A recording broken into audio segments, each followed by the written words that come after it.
Welcome to Radio Free Nintendo.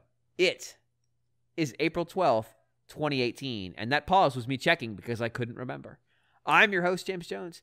With me today is Mr. John Lindemann. James, I encourage you to adjust your microphone anytime and any way you see fit. That's not even in the audio, John. You can't just fucking drop weird, irreverent statements that don't help. You wanted a reference. The audience, this is what you wanted. I do want a reference. You know what? No, again, not in the audio. You can't prove it. You can't prove anything. None of this happened. There's no object permanence if no one could observe it. I've already thrown you. You're already off. As far as the audience knows, rails. none of this has ever happened, John. Also joining them, Mr. Guillaume Vayette.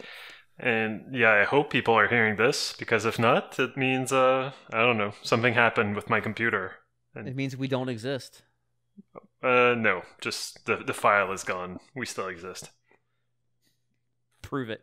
Well, I don't know. To quote Subsurface Circular, I process, therefore I am. It's very deep. Last but not least, Mr. Greg Leahy. Ahoy, ahoy, everyone. It is episode 567, and we're going to get right down to it because we did not do that so far.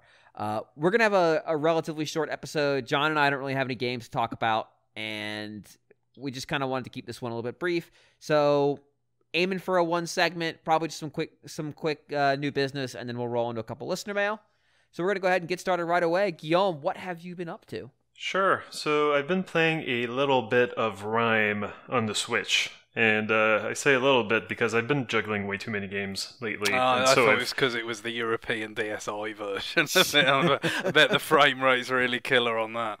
Oh boy. No, it's on the Switch, and it's got the latest patch, which I had hoped would fix most of the problems. And initially, I started the game, and I was really surprised by how well the game ran.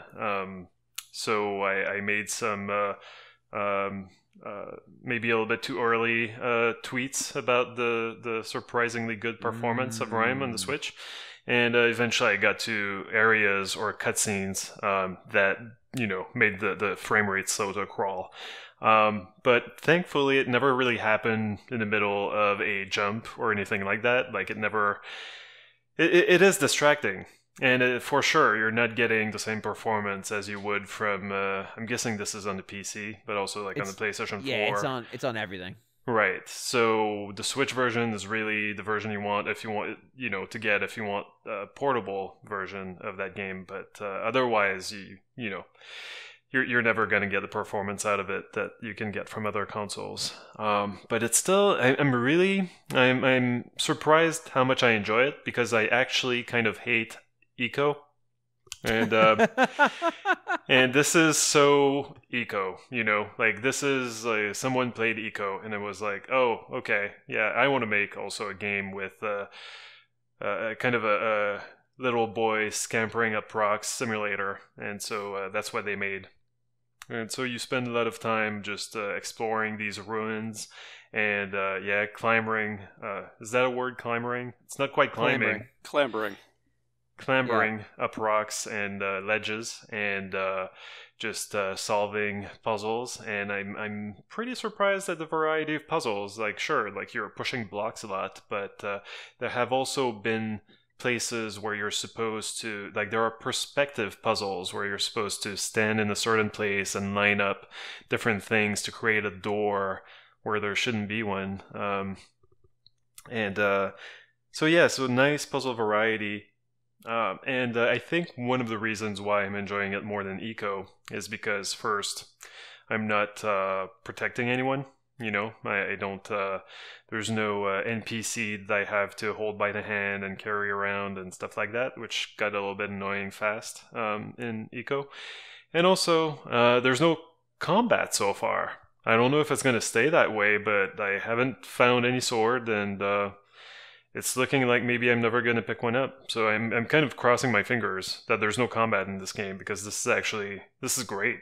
Like I really enjoy just figuring out the environmental puzzles and exploring and just admiring this island that they built. And there's like a nice day and night cycle. The what's it called? The skybox at night is really, really pretty. And it's a good looking game, and I've played it portably and on the TV, and it's about the same, performance wise.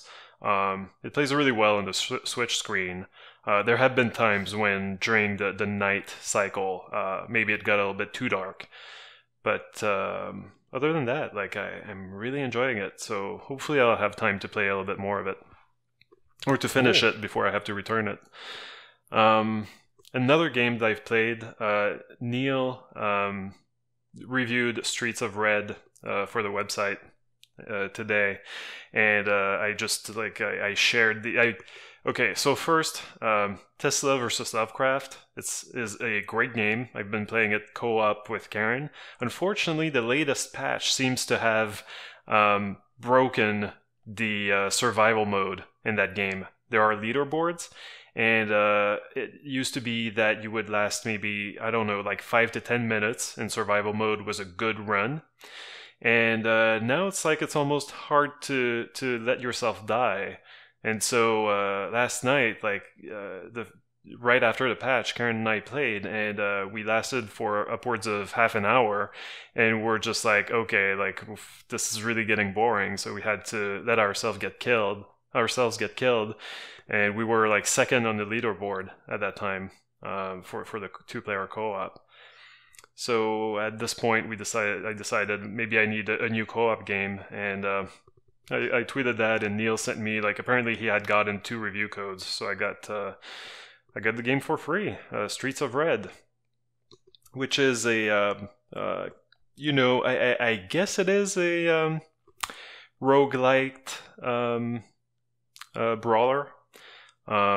Of course, with a name like Streets of Red, you can tell that it's very Streets of Rage inspired, but mostly like the visually it's closer probably to something like a pixelated Castle Crashers, and like the same kind of like the small short little characters that you're controlling. In this game you can't jump. You've got an attack button, and you've got a quote-unquote defense button, which is really like your super attack, but you want to use your super attack anytime that you're surrounded, because then you're gonna free yourself from being surrounded, but also you're gonna get like certain bonuses if you can finish off enemies with a super attack. So I really enjoy that. It's a nice spin on the usual kind of bullshit where your super attack actually hurts you when you use it, or when you've got limited times that you can use it.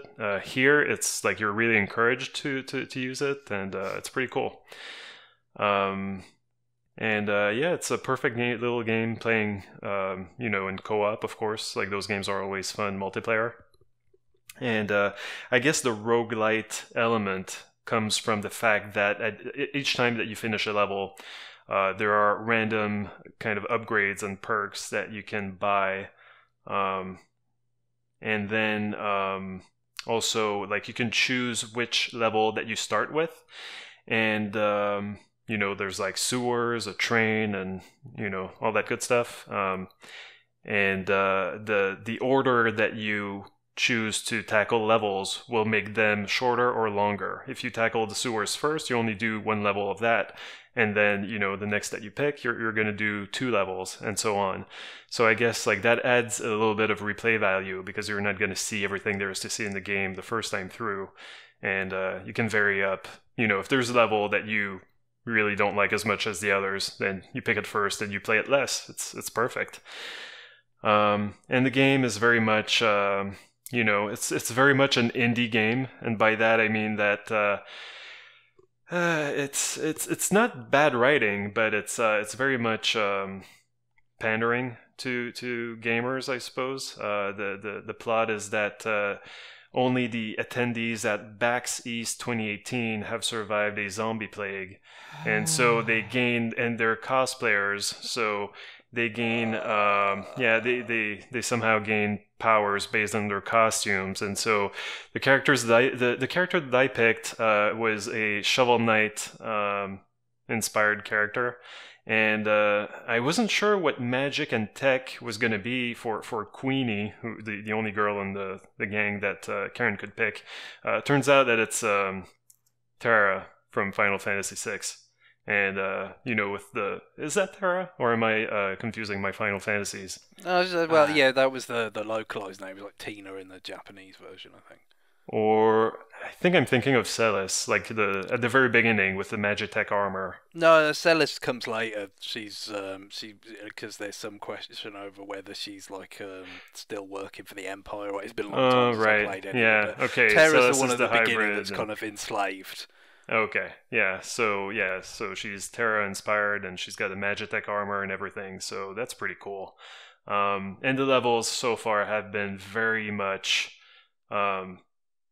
Like odds and nods to odds and nods. That's not a saying. I like it. If you hadn't said anything, I would have let it go. Yeah, I like it. Yeah. It sounds cool. It's like bed knobs and broomsticks or something, man. I like it. Yeah.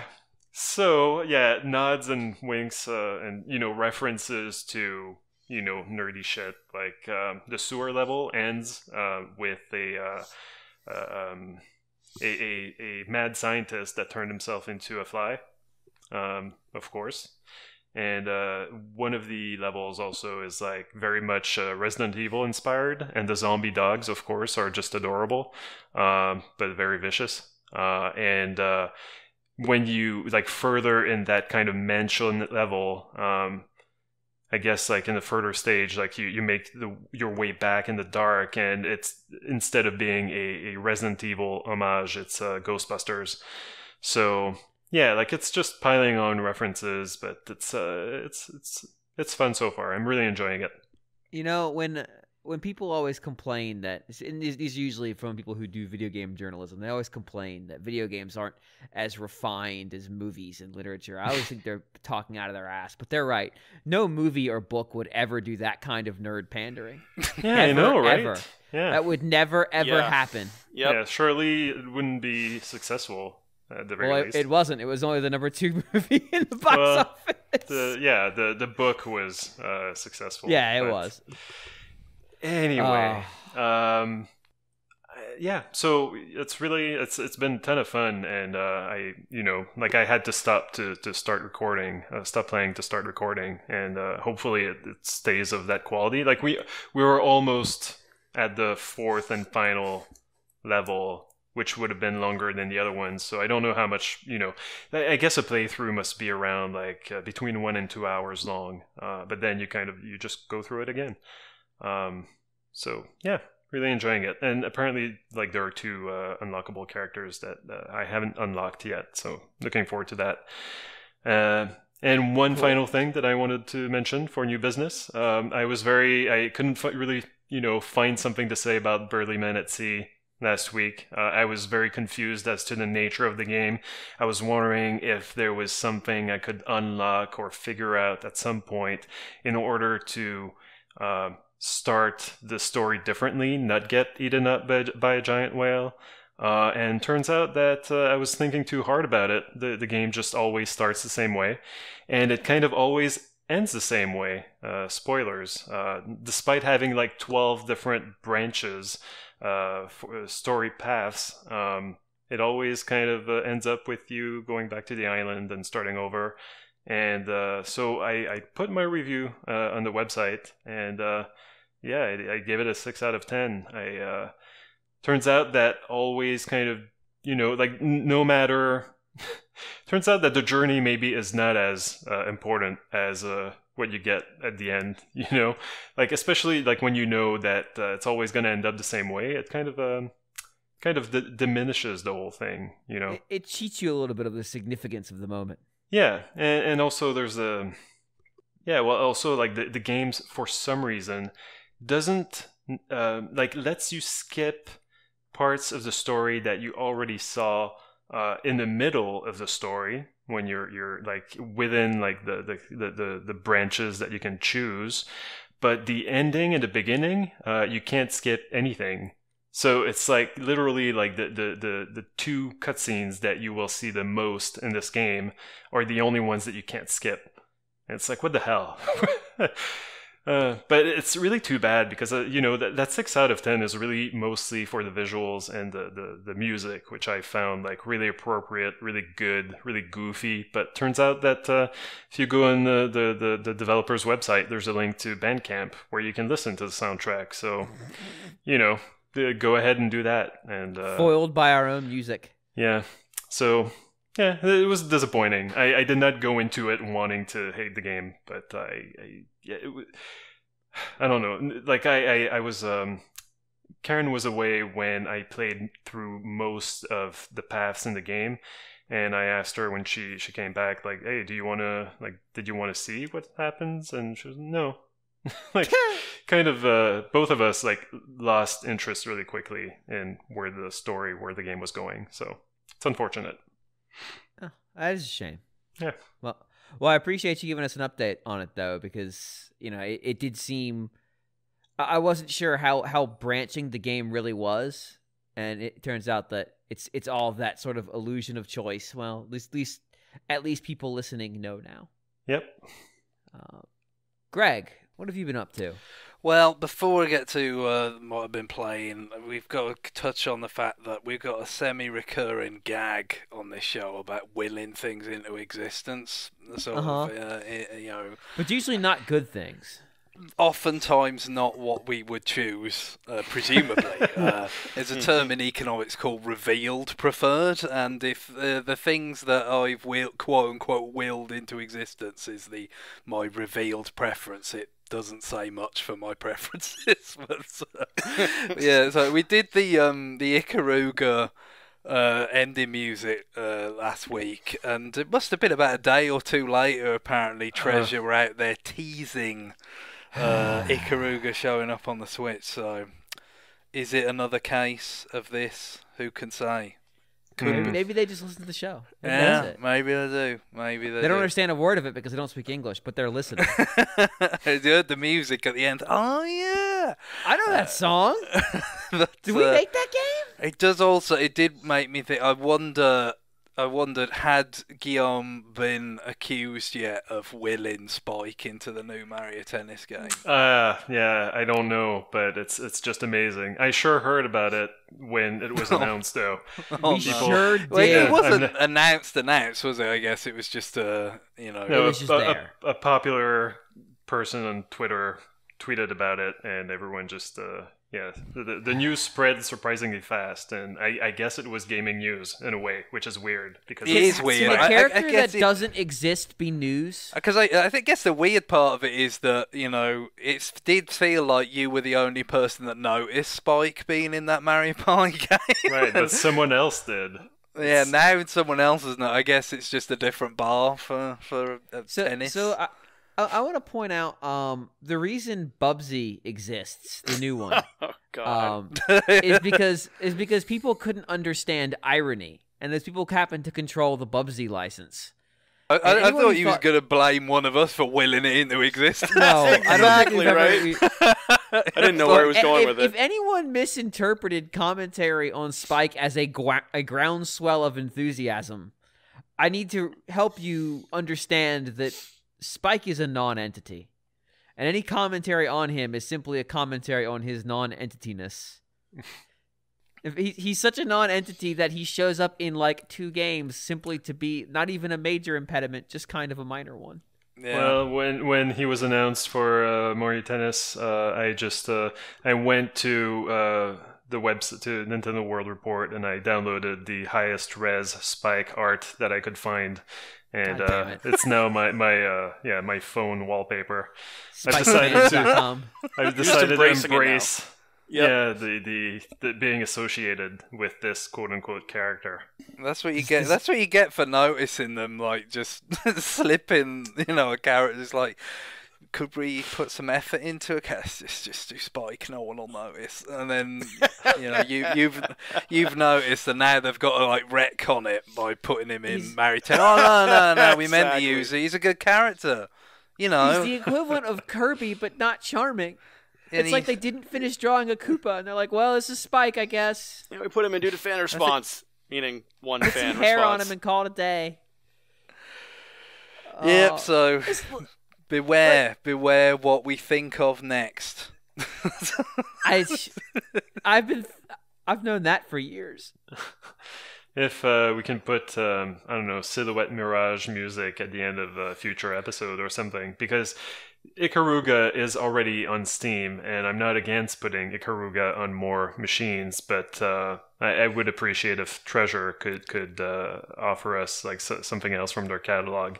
I'm guessing Ikaruga is just maybe technically, or in terms of like the rights, probably the easiest game to port for them, but yeah, I mean, yeah, because it's been on 360, and then that's on the backwards compatibility with Xbox One as well. I mean, it's one of the most widely available of their things, I guess. So it's probably got some of the most cachet, as well. You know, so it probably has done relatively well for them in that capacity. So I get it, and of course there's the vertical thing that we've talked about many times with Switch, which would also apply to Radiant Silvergun, the sort of predecessor to Ikaruga, but not so much to their console stuff. But yeah, I mean, I Silhouette Mirage, I've got the PS1 classic version of that off Japanese PSN, but it's not been what the Saturn version was better for a start. So that would have been nice. I would. There's plenty of treasure stuff that would be nice to get, for the first time, or more widely available. It wouldn't be at the top of my list, but considering their relative inactivity these days, it's nice to hear anything out of them. To be honest. Yeah. Just to put a bow on it, we are never playing Myland Secret Castle music ever, ever, John. Yeah, well, just wait. I will host this show again, James, and oh yeah. Well, I'm gonna make you play it, John. Technically, it's a different show when you host it. Just keep looking over your shoulder. That's all I can say. I just John, need one opportunity. If they make a Myland Secret Castle remake or sequel or reboot, I'm going to make you play it. And there is no threat worse than that. I'll pre-order it for you. To completion. Yeah. So we'll never see John again because he'll die of starvation before he checks every single square in the game to find the end. I'm on board. Totally on board with that. Moving away from our dark powers, Greg. Yeah. I've been playing Mummy Demastered. This was on sale in that sale I mentioned that they had on the European eShop a bit ago. But again, I've mentioned this before. A lot of the time, the sale's not even necessarily the critical point in terms of the actual price drop. It's more, A, it reminds me it exists, and B, increasingly, it's a case of knowing about it when it's been patched. Because Switch stuff, we already talked about Rime. There's a fairly decent track record of not necessarily huge things, but at least somewhat significant things being wrong with it when it arrives. And with the Mummy Demastered, when that came out at the back end of last year, Neil reviewed it for us, and he kind of covered some of the things that were wrong with it then. I think probably if anybody does remember anything of the sort of glitches or the bugs in it at that time, it would be that the last boss just totally messed up, basically. So, good. No, it's a feature. Yeah, that was a problem. And also there was some performance things or whatever, and then also just apart from the kind of those obvious kind of issues, they did some rebalancing, I guess, based on user feedback about some of the systems in the game and whatnot. So it probably is a somewhat significantly different experience from what it was when it originally came out on Switch at the back end of last year. But for those who don't know, this is developed by WayForward of Shantae sort of fame, if you like, and plenty of other stuff too. And as far as me, WayForward, I will almost always look at a WayForward game and think that looks cool. But I purchase fewer of the games than I think look cool, because sometimes it just doesn't quite seem like the substance is quite there. I've only played one of the Shantae games, the Pirate's Curse, which is really, really good. But it always sounds like the others, or some of the are not quite up to that standard. But then it's not just that. I mean, I've enjoyed from them. I mean, stuff like a Boy and His Blob on Wii, the Mighty Switch Force games. I've played a fair Contra 4. Going back to that on DS, I've played plenty of their stuff, and the visuals are almost always cool. Whether it's pixel art, that hand animated style with Boy and His Blob, chances are it's gonna look good, because that is their kind of expertise, really. But in this case, like I said, the reviews were a little bit dinged at the time for some of these issues, but there was also kind of, somewhat middling kind of view of it, I think, because it didn't quite kind of tick all the boxes for what it was going for. 'Cause this is very much a Metroid style game. In this case, though, you've got this kind of, I guess, the Konami, they've done work for Konami in the past, and there's a strong Konami influence, because it does kind of feel like a Contra Castlevania mashup, basically. Kind of very much being themed around the Mummy movie that came out last year, and which was meant to tie all the Universal movie monsters together or whatever. Right. It's very much a Castlevania kind of lineup in terms of baddies and all that kind of thing. But you're playing as this, like, was it? I haven't seen the movie, so I wouldn't know how to pronounce it. Prodigium agent going around shooting stuff. So it's just like Paranormal Shield, basically, and that's got a much more of a Contra kind of vibe.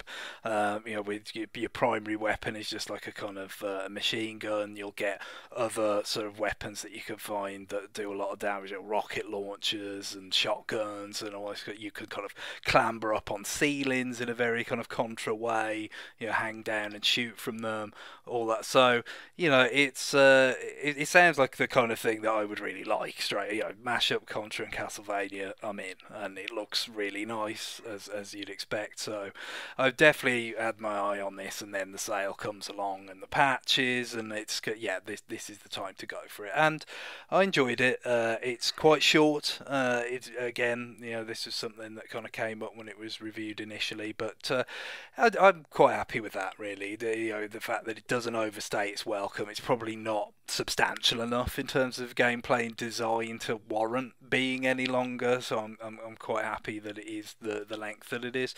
I guess, compared to other games of its type, there's a few sort of things to bear in mind.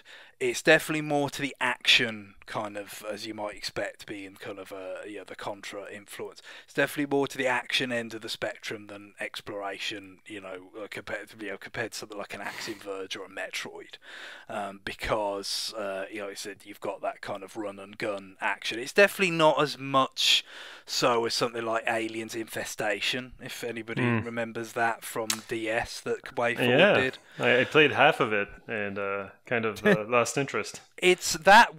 Felt like almost like it was trying to take the cover shooting that was becoming popular in console third-person shooters of the time and translate it into a 2D game. Yeah. Whereas this is much more traditional, old school running and gunning, but in a exploratory, Metroid style world. So it's faster paced and just more playable than I kind of somewhat enjoyed Aliens Infestation. I did play it to the end, but it certainly wasn't one of my favourite WayForward games, and I like this better, certainly. But it's, like I said, it's not particularly intricate in terms of the level design and the interconnections between areas or like environmental puzzles. It's kind of light on that component of the Metroid formula, and it's more about action and some platforming. I don't want to overestimate the kind of similarity to classic Castlevania, because that's got very stodgy platforming, like really got the immobile character and stuff. And obviously in this, your character becomes increasingly mobile as you get power-ups and whatnot. But even the basic mobility is nicer than that. But yeah, I think Neil touched on it in his review. There were some sections that were kind of like your precision platforming or whatever that seemed out of place in this kind of game, and I kind of get what he means. But for me, I came to Super Metroid having not played the original Metroid or other kind of exploratory games. I came to it more from a kind of run and gun perspective, or like a Castlevania perspective. So I never really kind of mind games, having those elements in them, especially if they're not like really drawn out. And there's like fairly prevalent kind of save locations and all that kind of thing. So I didn't mind that little old school kind of twist being in here in a game of this type, but some people might, because very often in games of this type you're either kind of a floating godlike thing like Samus, especially towards the end of Metroid games, or it's kind of Castlevania, Igavania games, and there isn't really that much platforming because it's just corridors. Right. So yeah, it's it's neither one of those quite. It's a little bit more like the kind of taking a classic action game and expanding it into a more open structure. So that kind of thing tilts more towards my taste, but you might not like that about it. I could see Neil's point there for other people who aren't as tolerant of classic action games as I am. But in terms of some of the other components of the action, the bosses are kind of good but not great. Pretty cool to look at, have the whole kind of zooming out to have the large scale kind of fight, and the pixel art looks really great in that setting and all that kind of thing. But patterns wise, not too kind of dynamic or clever, just not pushovers either. I mean, that was the only case. These were the only cases where I died in the game, is playing the bosses, which is a subject we'll kind of continue on in a bit. So they definitely had some challenge, but it very much was, once you kind of sussed it out, the routine, there wasn't much else to it. It wasn't. I certainly wouldn't put it in a treasure kind of category of boss fights or anything like that. But decent. And then in terms of the things you're finding and how you're empowering the character, there's a number of things that very simple, just increasing your health and all that kind of ammo, that kind of stuff. Then there are some things that are optional, in the sense that you don't need them to kind of critical path the game. But are useful, like nullifying knockback, for instance, is one which I can imagine if you are someone that doesn't like some of the conventions of the classic action games that inspired the Mummy Demastered, you'd very much appreciate knockback getting taken out. So I can only imagine. But you could also go to the last boss without knowing that power up is in there. So there's definitely some, it's not just like a totally linear game like Dressed Up as something more open. There are things out there that rewards for poking around, that you will be more powerful, you will have these perks like that, but at the same time there's also a certain number of collectibles in the game that seem completely extraneous, almost like they didn't know what to put in there, but they just put in something. There's these relics that there's like 50 of them, and a lot of them are just kind of hidden in destructible components of the environment. Some are a little more clever, a little bit more like what you'd expect from a Metroid game, getting a missile expansion or something, where there's an environmental puzzle, or something that you realise you could come back with once you have a certain ability and get it later, that kind of thing. But others are just there, in a very sort of scavenger hunty kind of way, and I've got almost all of them now, and as far as I'm aware there is no reward or payoff for having all of them or any number of them. They're just there to be found, which it can be fun in itself, but feels a little bit weak, a bit half baked, to be honest, that they're so kind of token in a very real sense.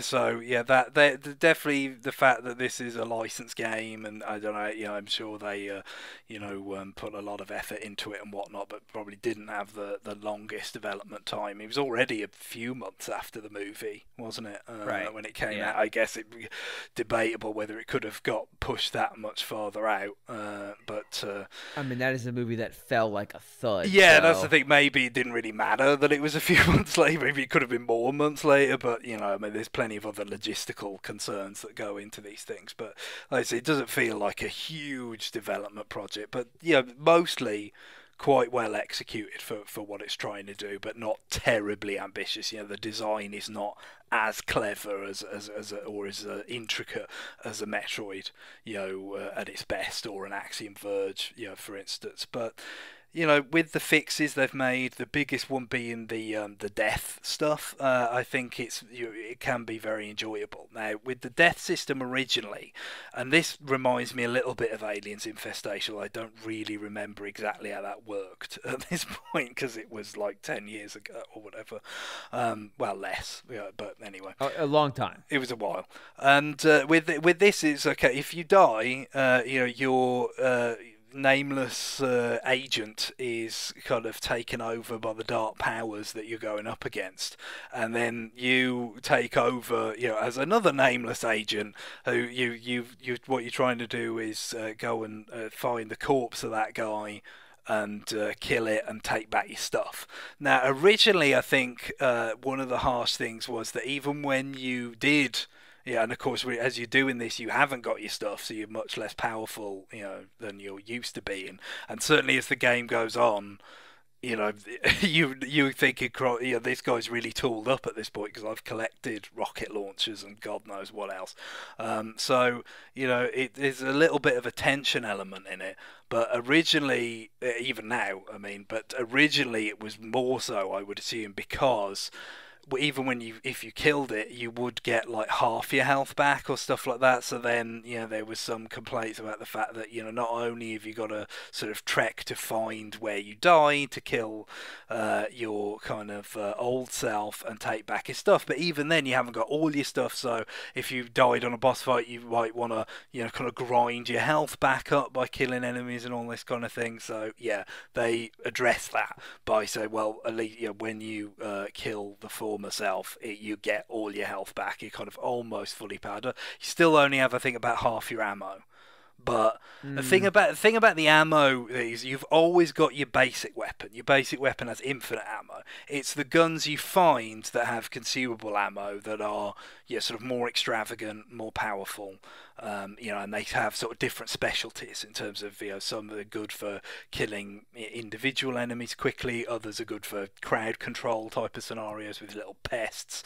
But I guess the thing about it is, if you learn, even against bosses, to kind of pick good times to, I describe it as eat your vegetables, which is basically to do bits with your sort of standard, not that great gun, then, the limitations of the ammo is not that big a deal. If you can learn to say, okay, these bits or these enemies I can take out with the standard gun, you'll have ammo to finish things off with your consumable better guns. And of course, as the game goes on, you get more guns that are more powerful, and you get more ammo and all this. It becomes even less and less of a problem, and you can just certainly by the end with one of the guns, which is like some sort of god version of a proton pack from Ghostbusters or something, everything's dying on screen so fast, and they've got a lot of ammo to play with even still. So that there's a decent empowerment path there, but they toned it down a little bit, and you do get to a point where it's like, okay, you've toned it down, probably people are happier with that. But also, it's like, is it bringing anything to the party anymore? Is there a point to this anymore? If you've kind of diluted it, would it just be better to excise the concept altogether?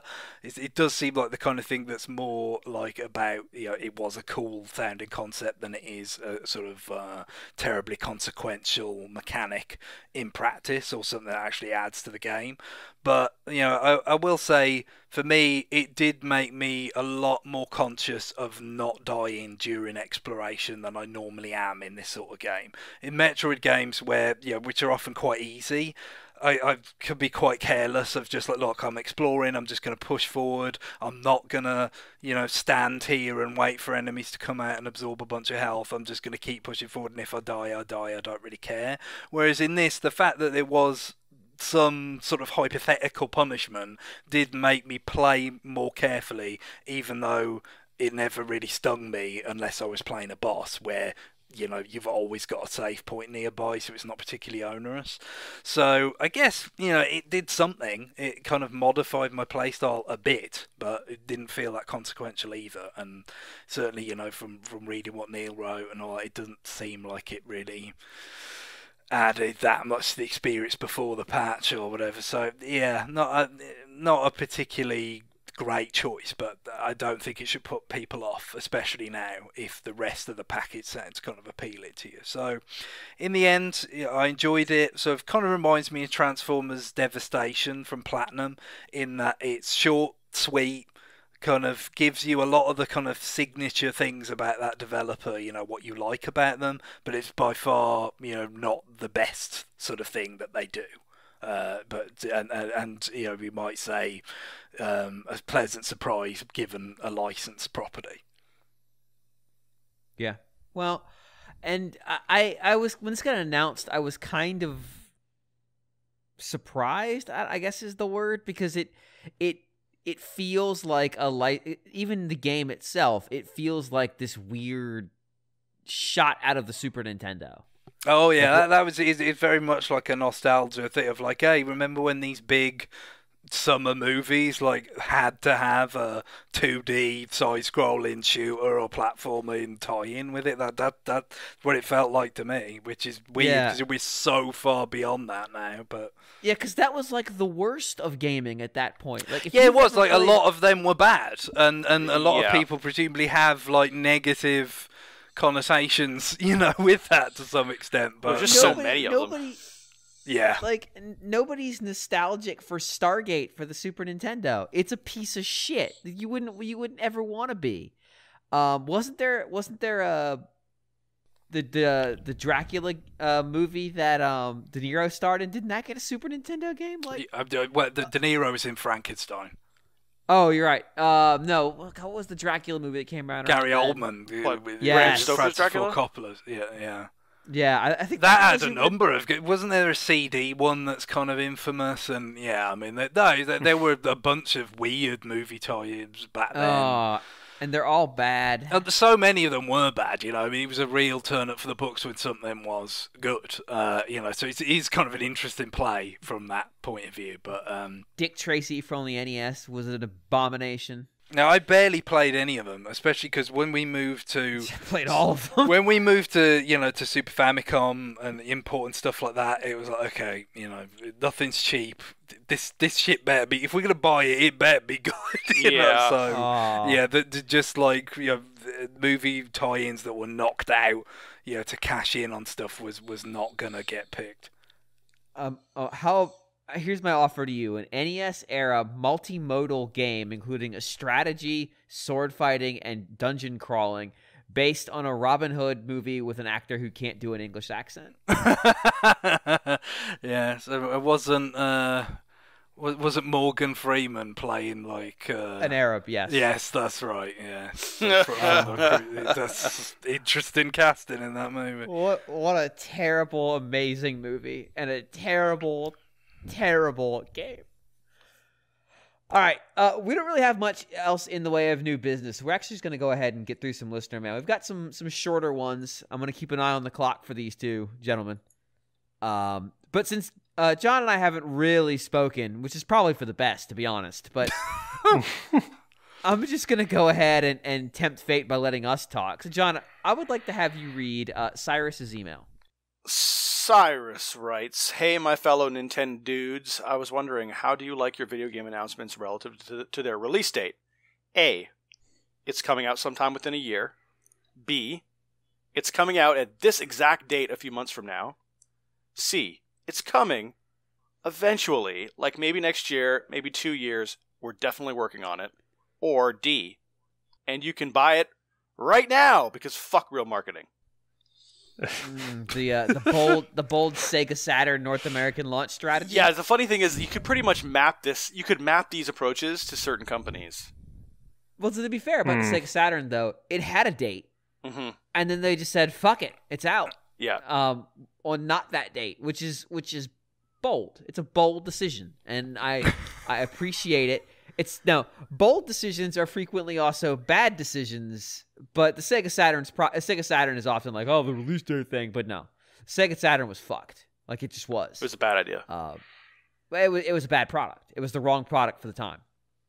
And it cost too much. All right. And it didn't have the games. It's just all around problem. So let's go here. So A, it's coming out sometime within a year is what, probably Microsoft, I would say? Yeah. Well, probably also Nintendo. That's been their their MO recently. Now that we're free of the Wii U. We've kind of covered, with Nintendo it oscillates according to their fortunes in the marketplace. You know, Sure. If they're struggling, then it could be 2-3 years hence, like Yoshi's Woolly World and TMS. Here's a Xenoblade. We're gonna show you like a clip from the opening movie, and that's all you're getting. Whereas when it's like the E3 where they show off DKC Returns, it's like that. Here it is. It's coming in a few months. Yeah, see, Right. that's B. See, I was thinking Nintendo was more B. It's coming on an exact day. Sort of peak Nintendo is B. Yeah, for sure. Right. Yep. I mean, we got a Smash Brothers announcement. Yep. In the same year it's coming out. That in and of itself sometimes feels like, oh hey, we're gonna get it. Right. Although you never, I don't know. Yeah, we're not counting all the rumors before then. Like it's a game that everyone knew was being worked on, was going to come out. But so they waited to announce it. They're gonna show it at E3 for the first time. True. And allegedly it will come out this holiday season. C is very much, you kind of think of Sony or maybe Square Enix, because you think of last No, because we say maybe it will come out in 2 years eventually, but Square Enix, I don't know if that's true. No, but they will they've say been announcing stuff that hasn't come out that. like 5 years ago or something. Like they'll say, oh, it's coming. If it, like as it says there, maybe next year, maybe the year after that, but it's coming, and then that turns into like 5 or another console generation. I think it's been 2 years since we've seen Final Fantasy VII Remake at all. Yeah. Yep. That's amazing. That's amazing. Yep. By the way, what is Criterion working on for EA? Like, have we ever seen that Freebase, whatever game that they were working on that was supposed to be? Good question. I don't know if it exists. Did they work on Burnout Paradise Remastered? I'm sure they at least were involved. Yeah, I don't know. Probably. I mean, they were involved in Battlefront too, though. Like they had a role in the Battlefront games. They had that Need for Speed. Was it like Rivals a few years back? I mean, they've been around, but yeah, I don't know that that game they were working on has been seen. So. For D, you can buy it right now. I mean, like, obviously a Saturn, but there's also freaking Square Enix, which did that with... wait, no. I guess, I thought I had a trend there, but really just the one game, Romancing Saga 2. They announced like 2 weeks before it came out, around Christmas on Switch. And it's like, okay, you're giving me like a 30-hour RPG or whatever. You're giving me 2 weeks heads up. It's not enough. I can't fit it in my life. Like I had other plans. Yeah, it's interesting for me. If I'm picking my favorite, because sometimes you might say, well, immediacy is better, or certainly like surety about when it's coming out is better. I mean, C is always the worst because it's like, well, this exists, but when or if even I'll get to play it is like an open question. So now the internet loves that though. Yeah, it's good fodder. It is, but it's not something I actually like myself. I would go with A because it's like, okay, we kind of put in a time frame on it within a year or like within the year, like in the case of Smash Brothers just recently. But it's like long enough to kind of get pumped for it if it's something that really matters to you. Yeah. So I think that's kind of a nice balance. Yeah, the thing is, I like to know that stuff is coming out. And so what always gets me is when we bounce between.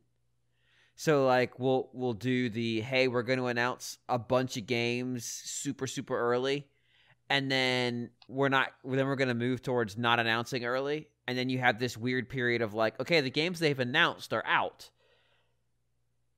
And what's coming? And we kind of had that coming into this year, where like Nintendo had gone and just hammered out all their things, and then it was like, okay, well, what's there on the horizon for us now? And like, well, Yoshi's coming, and I'm like, okay, we talked about Yoshi. There's another Kirby game, and we're like,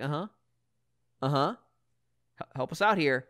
And then eventually they said, okay, well, Smash is coming. Here's a teaser, and like, there's still some holes in the calendar, but it's that weird transition of like, I always have something to look forward to towards like, oh, well, now I'm kind of, if it was consistent, like, hey, we tell you about a game about a year before it comes out.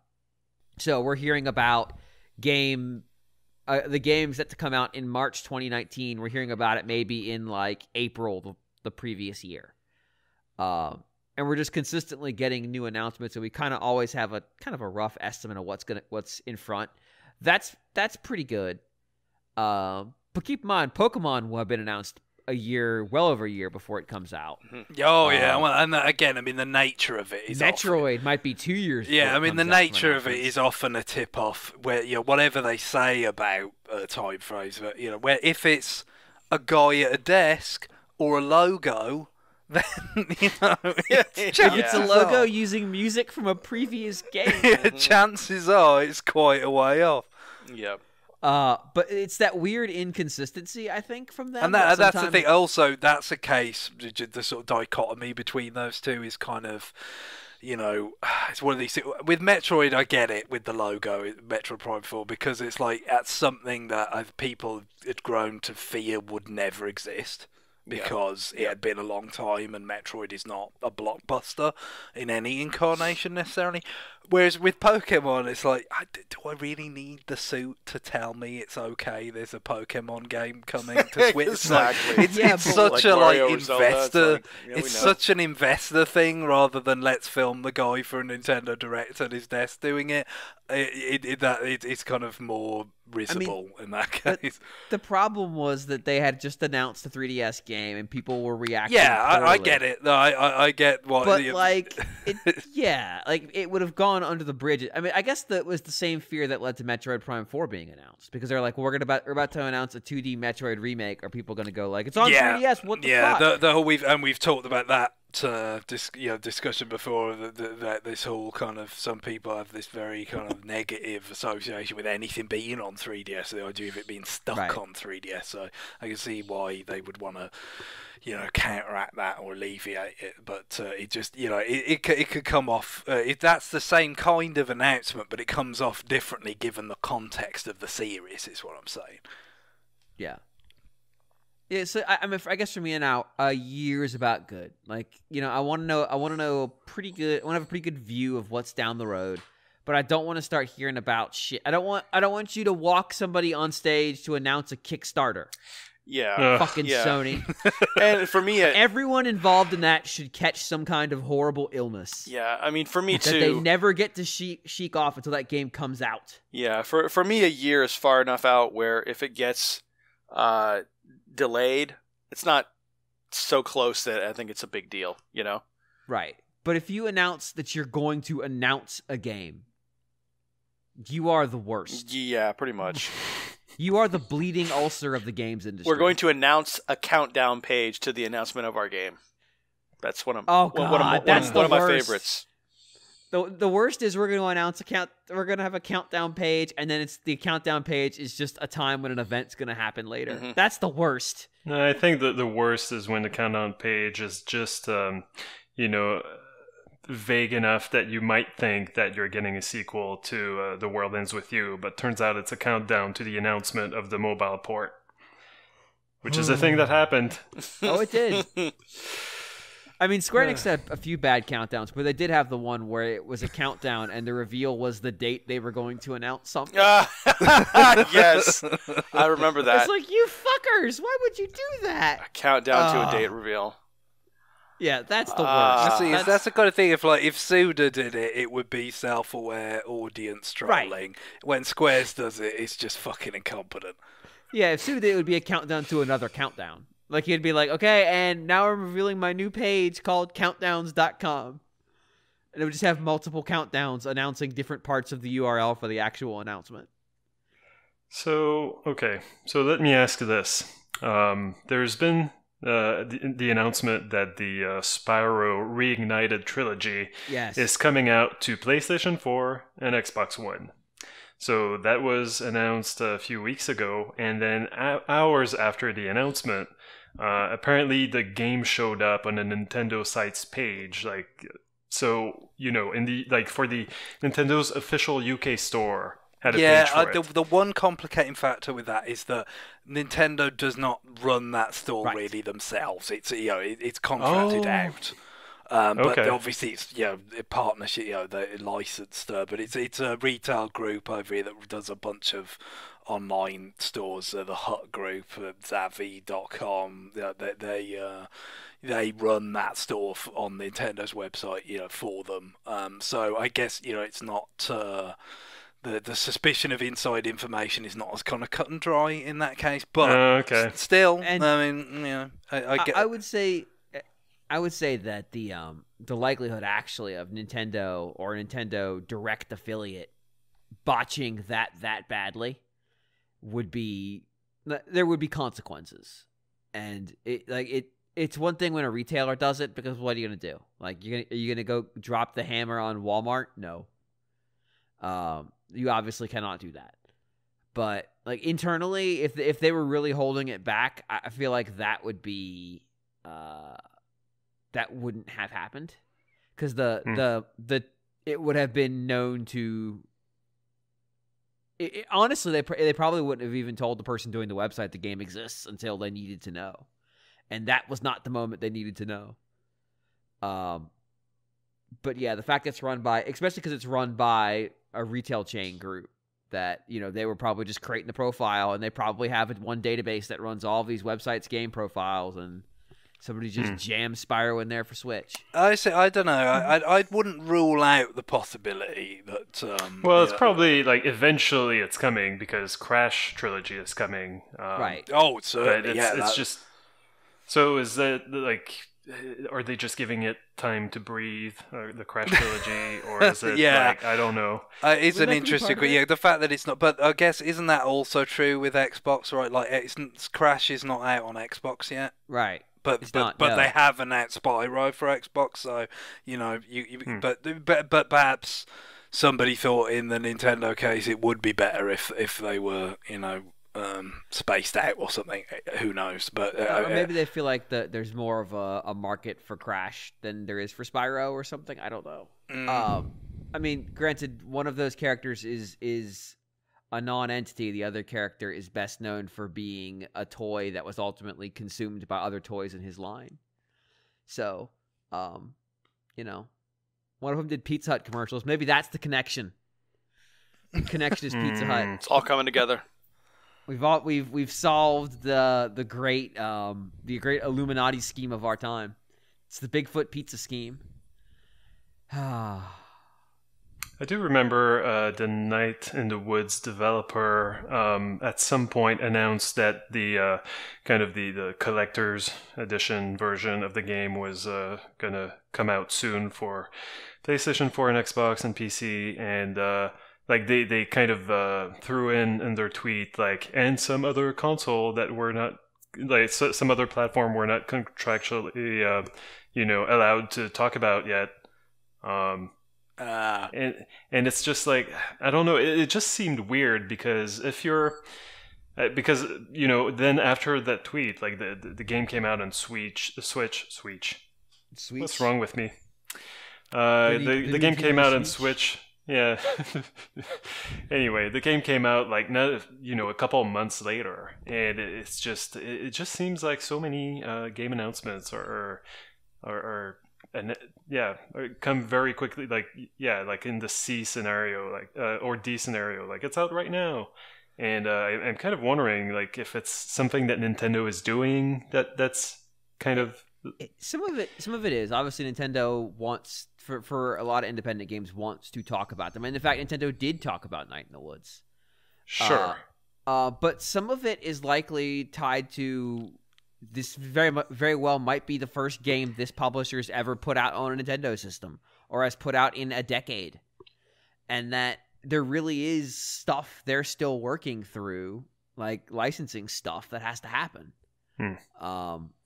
It'll be interesting as year 2 rolls on, if we see second efforts don't subscribe to this same policy. Well, that actually makes what you've just referenced there makes me think of a potential E category for Cyrus, which would be, and you can buy it right now, on a day later you can't, because if you see about the pinball arcade in America, it went up very suddenly. It was like, okay, it's going to be out tomorrow. And then it was out tomorrow, and then virtually a day later, it was pulled down because that's some sort of licensing snafu. They hadn't worked it all out, and they had to withdraw it from sale. And as of the time of this recording, it's not back up yet. I'm sure it will be. It's kind of like, that's kind of the, well, if not E, shall we say D minus? D minus, F plus. Yeah, I mean, because some of it could just be a matter of licensing the middleware for Switch development. It may not even be a Nintendo problem. It may be like we have to get whatever in a row to get our ports ready for Switch, and that we're literally just sitting on it because we don't want to drop the announcement until we're like, yes, it's 100% ready, let's go. But then again, we had like the Undertale announcement, which was like, it's coming. I don't know. Fuck it. Sometime. Yeah, it was very playfully like, yep, eventually kind of. Yeah, it's very. Yeah. And to the point where people asking about it online were met with, I don't know. Did you see that Smash announcement? That was cool. It's like, well, it's like, okay, well, fine. I think it probably comes a lot down to the individual publisher / developer, especially when you're dealing with these smaller games. I mean, we had the No More Heroes Travis Strikes Again, whatever it's called. Was announced before it seemingly even existed. So right.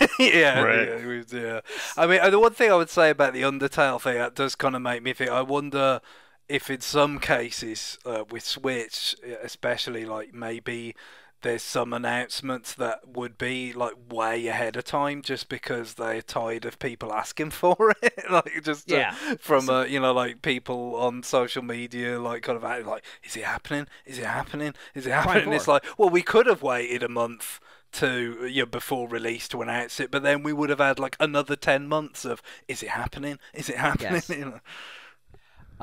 I do want to do one quick note before we move on about the Travis Strikes Again demo. Apparently, in the end of it, there's a boss, and when you beat the first form of the boss during the GDC demo, it said something like, "But you'll never beat my next form at PAX." And then at the PAX demo, it was there, and then apparently I did it again, which I appreciate. Just like trolling in your actual just stage demo. Oh, you're gonna have to go on tour to finish my game. That's so good. All right. We need to move on to the next email. I will read it. Jordan writes, "Hey guys, SNK Collection was announced today as coming to Switch later this year. And with 3 Mega Man collections also coming to Switch, I wonder if these packages, along with the classic mini consoles, are foreshadowing the death of the Virtual Console as we know it. It seems like we might just get a few online-enabled games that come with It seems like we might just get a few online-enabled games that may and one day come with the Nintendo Online subscription service, maybe possibly if Nintendo doesn't change their mind again. Love the show. Looking forward to your thoughts." Yeah, I mean, certainly lends credence to the fact that we are definitely going to get new versions of old games with online components. I mean, absolutely. I think it's a slam dunk. Zelda will absolutely have leaderboards for sure. You two are the dumbest idiots in the world right now. Moving on. So what it tells me is that companies don't want to deal with Nintendo's like stranglehold on publishing their old games anymore. Like, we could do it ourselves. We don't need Nintendo's Virtual Console service to make it happen, and we could put it fucking everywhere. And they sell. So yes. And although again, I mean, this is another case of like with Switch stuff. Just talked about Spyro, but like the Sega Genesis thing is another one where it's like, surely this is coming to Switch eventually. Oh yeah, eventually. But we have, but there's, it hasn't been confirmed, and we don't really. It is a pattern, to go back to the last question, and I do wonder exactly what Nintendo's role in it is, or what's going on there. It could be entirely possible Nintendo decided that being the middleman for all of these companies' virtual console stuff just wasn't something they wanted to do anymore. Mm-hmm.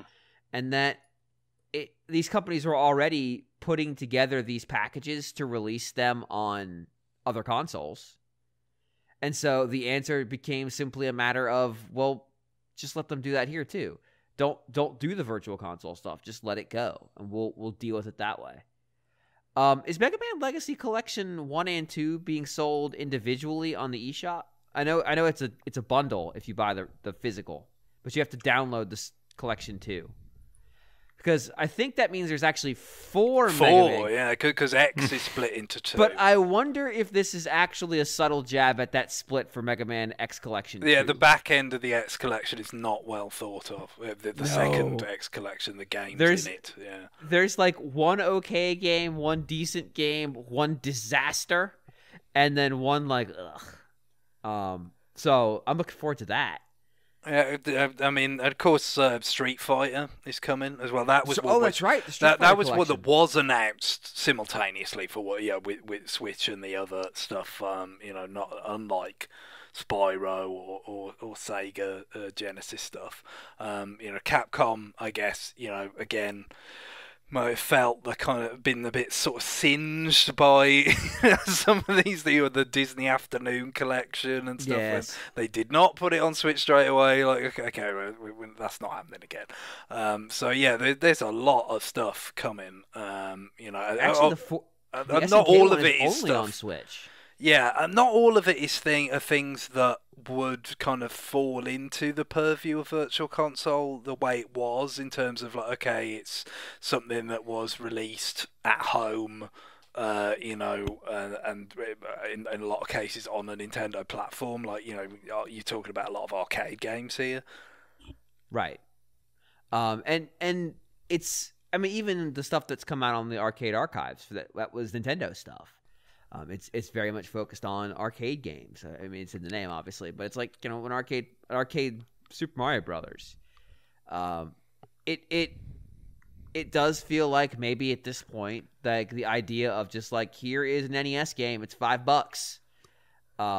Here's a whole suite of NES games. They're all $5. They're all $5. Maybe that isn't. It doesn't seem to hold. Yeah, I mean that's where if you are talking about the Nintendo Online subscription, including access to a catalogue of games, however big that catalogue might be, I could kind of see that as the two kind of approaches, this kind of bifurcation of Virtual Console into two approaches, which is kind of collections of games that you can put out at retail and put at the eShop, where you bundled stuff together that you think has a certain amount of cachet, and those will do well.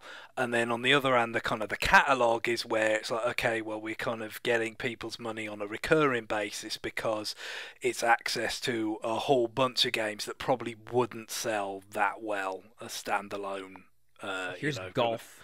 I mean, you've got to think, look, they've had many years worth of data now on different platforms. Go back to Wii, then you've got a 3DS Virtual Console, Wii U Virtual Console, all the different consoles that those covered. All the way from NES to DS. Really covering a lot of time, a lot of different kind of the demographics involved. The time frames in terms of nostalgia and all that. All that kind of data must have been able to give them somewhat of a good picture of, like, is it worth doing that again? Is it worth relying on people to just sort of buy individual games? Even if once you get beyond some of the kind of deep cut into the deep cuts, it might be very few people that are actually interested at that point. And in fact, if you bundle things together, either in a specific collection or as part of a subscription service, you're far more likely to actually kind of get people exposed to stuff that maybe they wouldn't explicitly, expressly have paid money for. I mean, yeah, you can see that on the SNK collection. Yeah. Like, I pretty much heard of everything on this list, but I would have never really thought to buy, I don't think, Psycho Soldier. Or, like I said, the NES version of Athena. Or Right. the arcade version of Athena. But when I look at it in this context, I'm like, oh, that's kind of cool. I'd like to see what that looks like. But as a standalone game, I would never buy that. No, but I would have bought Alpha Mission, Crystallis, Ikari Warriors, and maybe 2, and gotten out. But like with all this other stuff, I'm gonna at least play it and see it, and because I want to have this stuff. So in the end, maybe they didn't get as much per game out of me as they could have got, but they still got more. We're suckers, James. That's what I feel like. I'm not a sucker. Like I like SNK. I'm happy buying these games. True. You are an I don't SNK guy. True. I don't want Prehistoric Isle because guess what? It's kind of but I'm gonna own it, and I guess I'll stream it or something. I know its title screen looks like absolute garbage because it's like a really poorly rendered dinosaur melting into the ground. But this is maybe a different way to make that price higher and get more money out of people and be able to build things like a premium package you can put in stores. Like they're building this like SNK anthology collection that they're going to sell. I'm probably not going to buy it because that's definitely a game I'd want digitally, but it's not really, it's more about like using it as more of a marketing tool and like a brand tool. And like, this is who we are. We're selling our image versus like we're selling these individual games that you can buy for $5. Because these games are being wrapped up around who these games are from, not just sort of generically thrown out onto shelves. And it keeps the money in the hands of the publishers. And so, I'm actually okay with that up until the point where you start dealing with games that have become orphaned and it becomes more difficult perhaps to marshal them into a collection to release them. But maybe that happens. Maybe somebody buys up the rights to these dead companies' games and like the corpses of NES collection. I don't know what you'd call it, but puts them out there because there were virtual console games from dead companies because somebody went out and got the rights for that game. Right. They were passionate and they wanted to make it happen. Right. Right. But if you're going to go with the collection route, that becomes a much bigger ask. Of course, I mean, collections, it's funny in a way because collections very much predated Virtual Console, especially with the CD consoles. Oh, yeah. You think of Sony, all those Namco kind of museum things and Sunsoft, and Mega Man. And there were loads of, CD's got a bunch of memory. We can easily just put, a whole bunch of these games together. At an affordable price, and people will buy them. That was kind of the first, because Nintendo, for a long time, you have to kind of remember now, we're not so sure about being able to trade off old games. They put it in Animal Crossing for free. For free, exactly. And then that started to change with reissuing NES games or Famicom games on GBA. And then, we got to Virtual Console and all that. But yeah, it's always, it kind of feels like it's just kind of, we're coming back around to that place again, where it's just these sort of themed collections that can kind of sell. But like I said, the other prong of it, I think, will be, leaving the online part of it out for now, but, the Nintendo will leverage their extremely rich library of old games and the catalog approach or the sort of subscription approach is something that they haven't done yet, and it could prove more fruitful than the Virtual Console kind of did. Although there's always a lot of variables in terms of on Wii. It had a great lineup of Virtual Console games, and a lot of interest from a bunch of different quarters, even if there were some holes. But the Wii Shop channel left a lot to be desired. In terms of discoverability, all that. In terms of like I said, there was pretty much never any sales to remind people that these games had come out. Once they had come out, they were pretty much buried, which led us to virtual consoles on Wii U and 3DS of like, let's just release them slower. Like it's I don't know whether all I still kind of feel like the virtual console approach. I certainly wouldn't keep the virtual console branding. I think that's we've discussed this before. That's a relic at this point. That's a vestige. Yeah, they're just games. Yeah, just old games. There's no need for this kind of weird umbrella term that's a bit abstract. But I do feel like there's a virtual console approach that could be sort of tweaked and done better than they've done it yet. Although, to the discoverability point, the Switch eShop isn't exactly any great shakes in that department yet either. I mean, how is there not just like a banner or a category for arcade archives? And there's like 100 of them, isn't there? Because what if you just want to see them organically? Doesn't that merit having, I mean, to be fair to the Wii U eShop, like, you get banners for, the different consoles represented on the virtual console. Sometimes they'll put genre ones in there, like Metroidvania, and, which is a fairly sort of niche genre, and that kind of thing. I mean, whereas Switch is so bare bones at the minute, I certainly wouldn't want, like, a traditional virtual console approach applied to this shop right now. But hypothetically, I think they could do it, a fair bit better than they've done it before, and maybe have more success. But I don't think that's what they'll do. I think the subscription and the catalog and trying it that way is probably what we're looking at. So I don't know if I guess it's kind of on topic. Apparently, someone on Reset Era has revealed the reason why we never got Contra on the virtual console. I've heard a little bit about this. It sounds bizarre. It's weird. Yeah, so I'm reading here, and apparently this information has been sourcing now? Well, it says that the information has been cleared by moderators. I don't know what that means, but I guess, I don't know.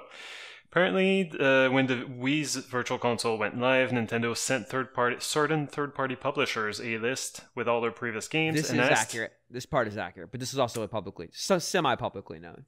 Right, and asked which of those games they wanted to have reissued on the Virtual Console. The reason why Contra was never added to the Virtual Console? A clerical error. Someone forgot to checkmark the game on the list before sending it back. Years later, a person in Konami's digital department wanted to correct this error and resubmit the list to include Contra and the Genesis titles, meaning here Castlevania Bloodlines and Contra Hardcore and Rocket Knight, etc. But before that could happen, that person was no longer in a position to go forward with it. So that's the end of the source info. So I don't know, maybe the virtual console, like maybe all these publishers are going ahead with their own efforts because the virtual console was kind of weird and, perhaps not super well managed. Well, I mean, they need to go ahead with their own efforts anyway because they want to be on all the platforms, except for SNK, weirdly. Right. And to do that, you can't go like, we're just going to do Nintendo's virtual console. And so at some point, it may just be easier to say, okay, well, we'll just make a Switch version instead of we'll fuck around with whatever Nintendo wants us to do to get on a virtual console service. Like, because you're not going to be able to sell these games individually if I can go buy a collection of these games on another platform. So it's just Nintendo people want Nintendo to get parity. Congratulations, you have it. Yeah, well, I don't know, because on the PlayStation 3, on PSN, you could buy a lot of individual Genesis titles, and you also had the Sega Genesis collection. Yeah. So so SNK is just the same. SNK put all their Samurai Warrior games on the Wii Virtual Console, but also released a collection of them. They did the same thing with Metal Slug. SNK is a fucking holding company, and crazy shit happens sometimes out of them. Although now they're making games again because this world doesn't make any sense. I don't know. But I mean, but you don't see that happening right now on the PS4. Like there are some classic games on the PS4, and there's more on the Xbox as a backwards compatibility, I think. But I mean, everybody seems to be going this other route now, and I guess it's just easier. Yeah, I mean, I do worry a bit about how many, the fact that I think Virtual Console there were gaps in it, of course, and perhaps some for bizarre reasons like what we've just heard. I mean, it is one of these things where, we always used to kind of wonder what was behind these things, and jokes about throwing darts at a board or whatever, but it's one of these things where you could almost come up with anything and you might believe it, because it's like, well, it had to be something weird, so maybe, but whatever the foibles of it were, I do feel like because you didn't have to have like a hook, of like, okay, I can tie this into that, the other. You could get games that were kind of really just weird products of their time, or just really singular works that might have been really obscure, but cool games that would just come out. And right. Something like, was it Euphoria, which was a Hebereke game in Japan.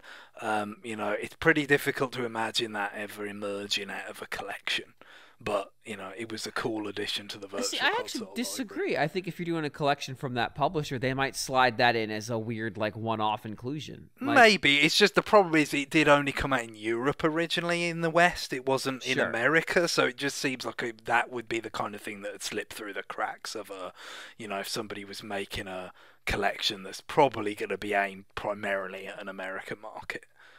Yeah. Well, all right, we're going to go do the last question real quick because it's pretty easy. Guillaume, I'd like you to read it. Sean writes, "Hey guys, long time, first time." Long time listener, first time writer. Yes. What if rather than a Mario-themed amusement park, Nintendo signed a deal with Universal to make a real-world, all-encompassing Nintendo Land? What rides or events would you like to see?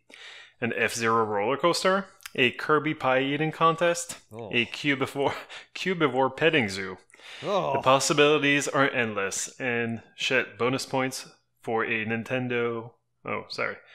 The possibilities are endless and shit. Bonus points for a Nintendo-themed food item. See, now I'm wondering... Shit. Yes. Endless I'm wondering, and shit. Yeah, that's right. Are they endless and shit, or endless and shit? That's what You know what? I'm gonna go with the second. Yeah.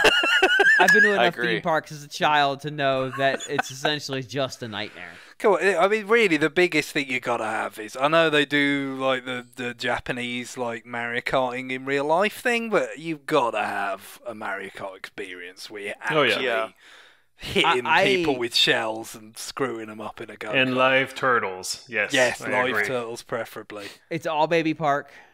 Well, it pretty much has to be, wouldn't it? The music is actually coming in, the headphones built into the helmets. It's probably not going to be Rainbow Road on the moon like Mario Kart 7, is it? Although, Baby Park is a lot more doable. But it's got to be the music or it's not Baby Park. But yeah, James, helmets can be removed. I say they must blast it from speakers, the music. There's no way that people should be able to escape. There are also speakers, but it's also in the helmet because it's got to be right next to your ear. And obviously it's the Slap 7 version. Oh yeah.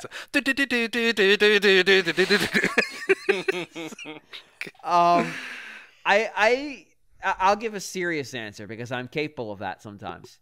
One of my favorite attractions as a child at Disney World was the Haunted Mansion, because it's not particularly good. Like it's not like the most high tech thing in the park, and it's been around forever, but it does some really neat stuff. Like it's got a neat effect to it, and obviously the Luigi's Mansion parallel is way too easy, way too easy, and so. You could just do a knockoff one of those, and Universal doesn't have one of those right now. So there you go. That one's easy and decent. And I think I stole somebody else's, so that's why I went first. I threw an elbow to get out there first. I guess maybe some sort of arena, like balloon fight arena, where they just tie balloons to you, and you got to duke it out with other people. And pop their balloons. Oh man, if they could use hydraulics to like have an arms experience, actually slapping people in the face or like 15 feet away. Now, wasn't there like some sort of product that people were kind of, saying like, oh, that's just like ARMS, around the time that, ARMS was announced? There was something. There was some toy, like some boxing gloves with that stretch. Weird. Yeah. Anyway, so I'm sure people can look that up, but yeah, it's not that far fetched. Apparently, some people have thought about it. All right, John, give us an attraction. An attraction would be something like a water park that's Super Mario themed, where fish jump out of the water and hit you as you're running across bridges. John immediately goes to like danger. I thought you were going to go the stronger danger and go, oh, it's a water park that's Super Mario Sunshine themed. Yeah, I don't want to kill anybody. So no one attends because they can't manage to walk through the door without the camera doing something stupid. Yep. Then they fall to their death. So we don't want that. Volcano hot tub attraction. Yeah. I'm just picturing for John's attraction, just like, like people dressed in blue, you're not supposed to see them, and they just got buckets of fish, and they're throwing it at you as you're going through. Oh, they're jumping autonomously, honest. Yeah. So what's the Splatoon attraction? Because there's got to be one. Oh, God, yeah, that's a great... I mean, yeah, so it's just you have some sort of all-out paintball war scenario. I mean, it's made for it. Mm-hmm. Yeah.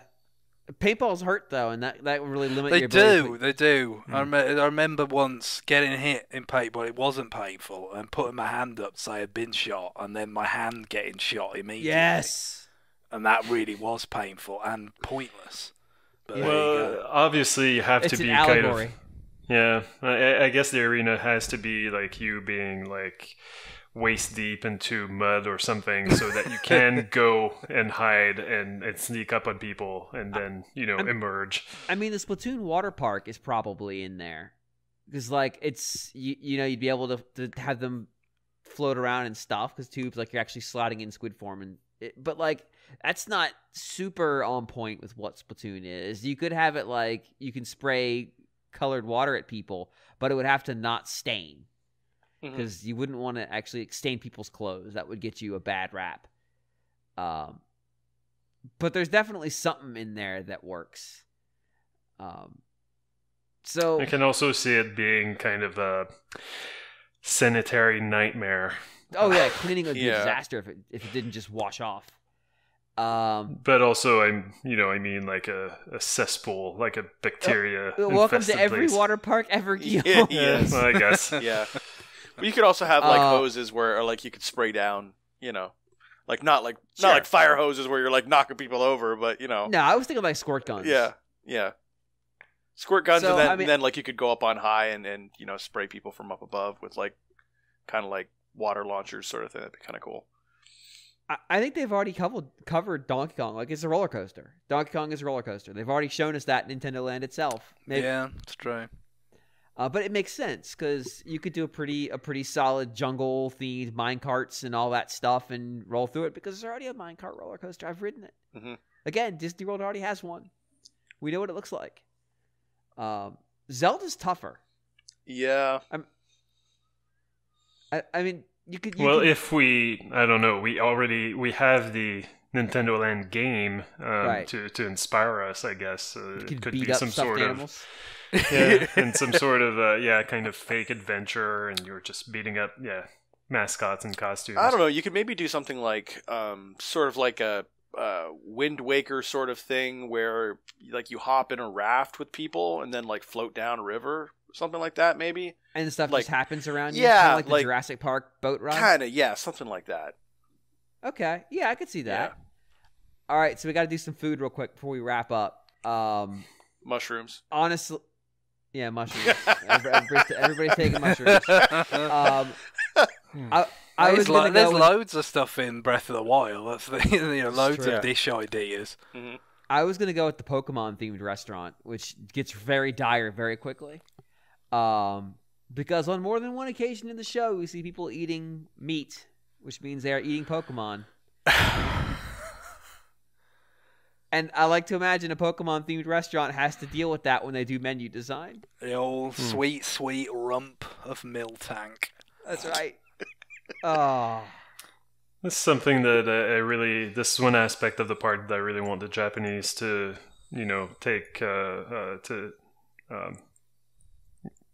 run basically, because when I went to kind of Nintendo of Montreal, Nintendo of Canada events in Montreal, it was always kind of same catering place that was giving us completely unimaginative, like, I don't know, cupcakes with some sugar metal of Luigi on them or something, and not great. I can vouch. I have eaten at a theme restaurant in Japan, and they get a little into it. Yeah. Nice. I would say that the idea of the Splatoon restaurant just serves squid. Well, those things that... it's Ika and takoyaki all day at the Splatoon restaurant. Are you sure you don't want the waiters to just, like, shoot, like, desserts into your open mouth? I didn't say I don't want that. Okay. That's someone's fetish, Guillaume. Please respect them. I am. Okay. Anybody else got any horrible ideas you want to throw out there? We're only taking bad ideas now, just to be clear. I guess. Are we going to enter the feeding fetish? Come on, give me something. It's more in the ballpark of what Guillaume said he doesn't like just actual Yoshi's cookies, or that kind of thing. Or I guess you could have an activity for making them where, for some reason, you match things up, and then that causes some to come out of an oven. It's a cookie bar. It'd be quite an elaborate sort of setup for it. Well, there you go. No, it's like one of those build your own restaurants, only it's cookies. So you'd have somebody behind the counter. You go, like, oh, I want that on there, and that, and then you'd get charged at the end based on how much crap you put on it, times 75 because you're in a theme park. Yeah, that seems doable enough. And then, unfortunately, I can't make the joke anymore. But next, they could have a Metroid attraction, but it's not there. I mean, you can have yeah. It's coming. It's still a few years off of it. A Pikmin 4 attraction. It's just people talk to you that no, we've already built it. It's done, and there's just nothing behind them. Yeah, I think the Pikmin thing should be just a VR type of 3D kind of experience where it's just you being Pikmin sized, and how terrifying that world would be to actually live in from that perspective. I like the idea though that the Pikmin event is you've been recast as Olimar, but just like Olimar, you didn't ask for this to happen, so you're just walking around the park and all of a sudden a bunch of people in Pikmin costumes run up to you and then just follow you, and you can't communicate with them. They're just there. I like the idea that they're just, because Olimar didn't ask for Pikmin, they showed up. What if that happened in the park and you could be Olimar? And you could throw them. They have to be small enough to... Yep. Yeah. I mean, you could have So they have to be children. Yeah, for sure. Little people. You could have, like, Pilot Wings bungee jumping or something like that, maybe? No, get or like fired a out of a cannon kind of thing, or like Demon Getting Drop fired, You know what? No. Fire people out of a cannon. Done. Getting fired out of a cannon into Mount Rushmore. That's the only acceptable Pilot Wings attraction. Yep. To be fair, you could have a Mario attraction of being fired out of a cannon and a Donkey Kong one. Yeah, there's a lot of that in Nintendo stuff, admittedly. I'm sure there's a Zelda one somewhere we could use as well. Yeah, there actually is Snow Peak. There you go. All right, well, that is going to do it for email and for the show this week. If you have a question, you can send it to rfn@nintendoworldreport.com. Greg, what is our end music this week? Well, we have a request from Aero, who wants to mark the fact that Phantasy Star Online 2 Cloud went live on Switches in Japan earlier this month. So he had a request from the original Phantasy Star Online, which he notes is kind of famous for not only being one of the GameCube's only online titles, but also for giving us the controller with the keyboard in the middle of it, which is it's a wonderful thing. I know for a fact it's featured in RFN chapter art once during my time doing it. I did it once too. I can only imagine it's been more than once, because it's just, I mean, you kind of have to if it comes up. So in fact, I think I did it once when I filled in for Guillaume as well. So I think there's at least 3 instances of it at this point. It's a remarkable object. The Nintendo GameCube ASCII keyboard controller is the name of the product. So the music request that I wanted to mark this occasion is called A Song for Eternal Story, a theme from the original Phantasy Star Online, which sure as hell does sound like one way to sum up an online RPG to me. We're never gonna get Phantasy Star Online. It's never gonna happen. The current one. It's just sad because it's been out on the PC forever, and it'd be really fun to play that game. But nope, denied forever. Thanks, Sega. All right, well, it's time for us to go plan our theme park and contact our attorneys and make sure that we're not going to get sued. So, bye, everybody. Bye. Later. Bye-bye.